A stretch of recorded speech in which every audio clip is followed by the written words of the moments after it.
Hi everyone, it's Lisa Forde here. I thought I would just come in and chat to you a bit about time management and how to manage the busyness of life. And I know this is a huge issue for me, and it might be for you, because I know that for a lot of students it's really hard to fit the study in with life and parenting and work and all the things that you have going on, especially when you're trying to sort of straddle moving from one job to a new job or a new career. In the meantime, there can be a lot of busyness trying to manage everything until you can sort of get rid of the old work and step into the new work, and especially whilst you're doing the study and still bridging the two. So anyway, I just thought I'd share a few ideas that have helped me recently, and hopefully they might help you. So one important thing for me has been to reframe the whole idea of busyness. I think what was robbing me of a lot of energy was this idea that I had to not be busy, that being busy was a bad thing, and that I was doing something wrong by having a busy life. And that would make me kind of be really down on myself and hard on myself, and sort of like saying, well, come on, you should be just cruising a lot more smoothly than what you are. But actually, when I sort of reflected on that and looked at it, I thought, well, actually, I wanted to be busy. I wanted the school to be really successful, and I want the things that are happening now to happen. I love having a young child, a 5-year-old, that I really love spending time with, and he keeps me really busy. I love, a lot of things about my life the way they are, and I don't necessarily want that to change. So it's maybe not so much about being less busy as such, although there's always things to keep improving. It's maybe just about how I'm managing myself and managing my activities and managing my thoughts around that need improving. So I guess one key thing then is to be taking breaks, and that might mean breaks both during the day, right through the day, and we'll talk about that in a minute in terms of time management. Having holidays, and those holidays don't necessarily mean going away anywhere or doing anything really expensive. It might just be having a retreat day at home, having a morning where you retreat and do some beautiful meditation activities and nurturing activities. For me, it's the evening. Every evening I hop into bed quite early and do some journaling, meditation, whatever activity is going to support me. So that time out from that craziness is really, really important, because it helps you settle yourself, ground yourself, and then return to your activities in a way that's much clearer and without that fog. So not only stopping at different times of the day, and also stopping whilst you're working. One of my teachers talked about, setting an alarm on your phone to go off every hour or 2 hours, and then when that alarm goes off, taking a mindful break. Whether it just be a few minutes of breathing, or doing a grounding activity, or saying a mantra, or whatever it is that helps ground and support you into a state of calmness and groundedness. Then there's also the breaks that you need to take on the weekends, making sure you're not working on the weekends too much, that you do give yourself a fair break. During at the end, each term, if you've got kids, or even if you haven't got kids, every 3 months, making sure you take a few days off here and there, if at a minimum, and certainly at different times of the year, just making sure that you're able to get away from your activities completely and do something really different, just to give yourself that rest and recharge break. And it's really easy, when you're saving money or whatever, not to do those things. But just remembering those things don't have to be expensive. You can stay home and have a break and just not work. And that can be lovely and relaxing too, especially if you've got kids. And, going away with young kids can sometimes be quite stressful in itself. So my goal is to be able to be busy but without feeling really overwhelmed. And another key to that is scheduling in things that are really fun in your life and that are a real distraction. So, you know, nights out with friends, or coffee with a girlfriend, or, you know, with a mate, and you know, things like that that really take your mind out of what you're involved with and what your activities are about. You can also give your mind a break by using meditation techniques.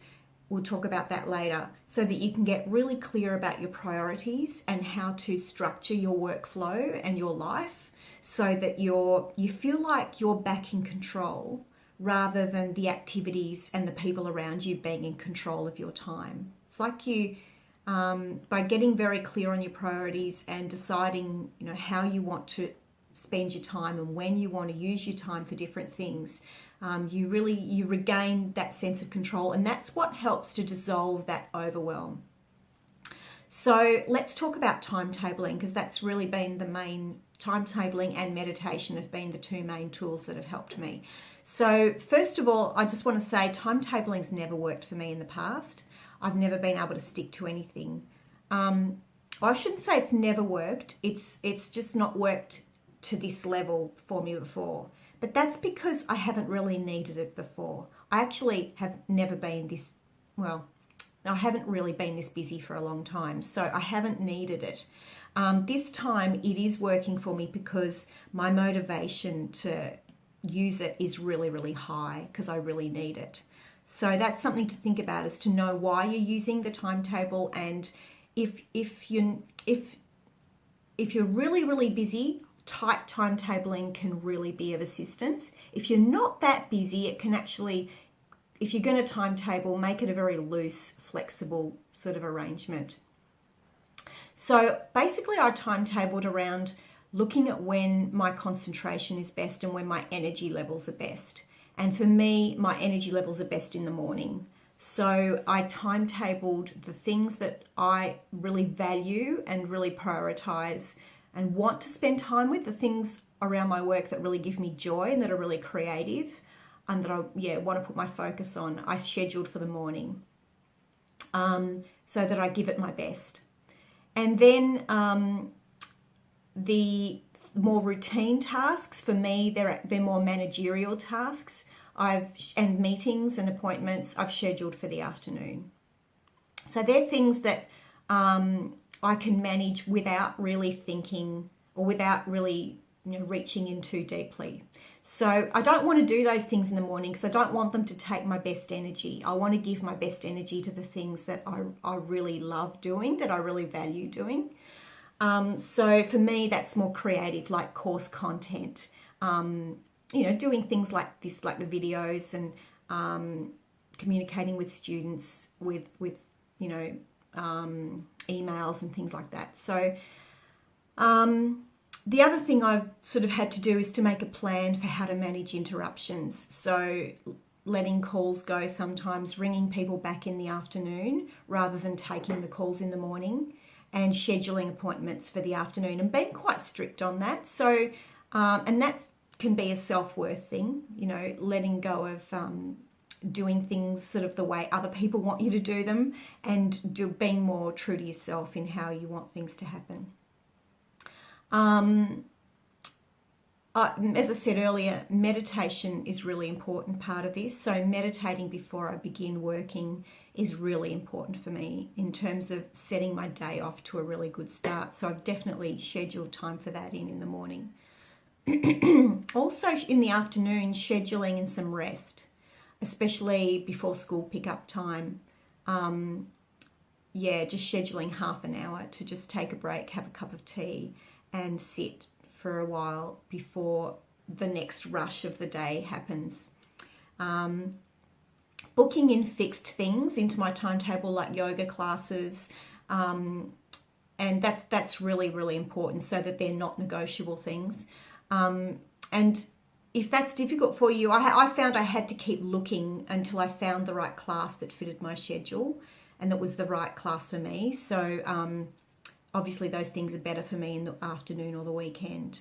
Drinking lots of fluids to help keep my mental clarity as I'm getting through the day. Another thing that's been important is looking at physical diet. So, physical health. So things like diet, but also movement, making sure that there's time for movement in the timetable. Things like that really affect energy levels and ability to think. So yeah, making sure that there's space in your life for that movement, making sure it happens regularly, and getting any help you might need to from a naturopath or a Chinese herbalist or whoever it is that helps you has been vital for me too. Same with emotional issues. If you've got something really big and emotional happening in your life, then make space to attend to that through journaling or counselling so that it's taken care of outside of that work time, or take a chunk of your time to really attend to it, so that it's not eating at you while you're working.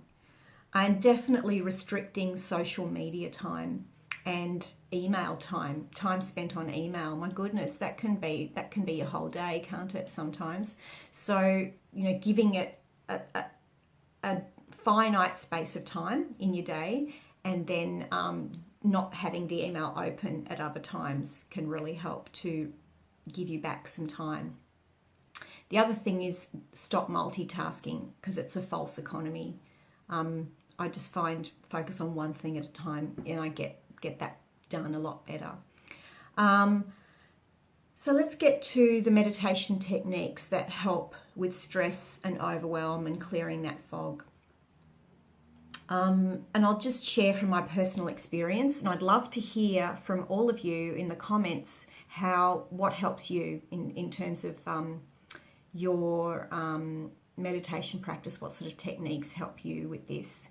For me, moving meditation when I'm feeling overwhelmed or stressed really, really helps. And I think for me, because I love music too, incorporating the music with the moving meditation always helps my emotional state, helps me move into a place of greater control, and allows expression and allows that big layer of stress to just shift. Also, walking in nature is always a great one. Just being in nature is so cleansing and so clearing for the mind. And that's actually been found, researched in that Deacon study on the benefits of nature that's in the course. I think it's in session 3. There's this evidence that being in nature actually helps clear the mind. And a walk in nature, a 10-minute walk in nature, is one of the quickest ways to clear that mind fog. If you'd like more information or assistance with moving meditation, there's also the masterclass in the website shop that you can look at. Another one that I use in the evenings a lot is guided relaxation. So listening to, I know that in the meditation library we have things like the Gita relaxation. There's online through iTunes and YouTube you can find Ken Mellor's relaxation. There's the John Kabat-Zinn body scan, which is available on YouTube.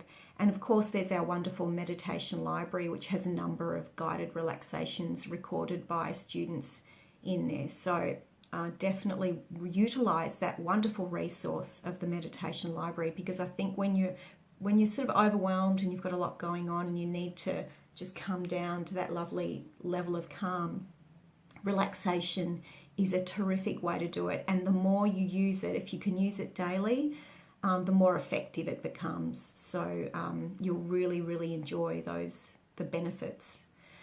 Another one is grounding, of course, because grounding helps us connect to the here and now and relieves and helps shift any stuckness, any thoughts and emotions that are blocking us. Another one that's helped me is visualisation, but not visualisation in the traditional sense of a visual, actually connecting to the feeling of what I want to create, which is that feeling of sitting in calm and being accepting and peaceful with what is. And then when I do that, I actually find there's a whole reframing that takes place, which is actually becoming really joyful and excited about the great things that are happening. And so there's this whole reversal of seeing that busyness as actually a sign of success or a sign of vitality and engagement in life and really positive stuff. And the other one is spiritual mantras. And I think there's an incredible power in spiritual mantras that you can tap into to help you to become inspired, to feel more positive and more uplifted. And then, of course, there's the compassion practices, which can really help with not being so hard on yourself and letting go of that perfectionism, building more self-compassion into your thinking. So things like the metta prayer and, Kristen Neff's work is fantastic as well. Okay, well, I hope that's helped. And I'd really, really love to hear your ideas in the comments and what's helped you as well. Thank you very much. Bye.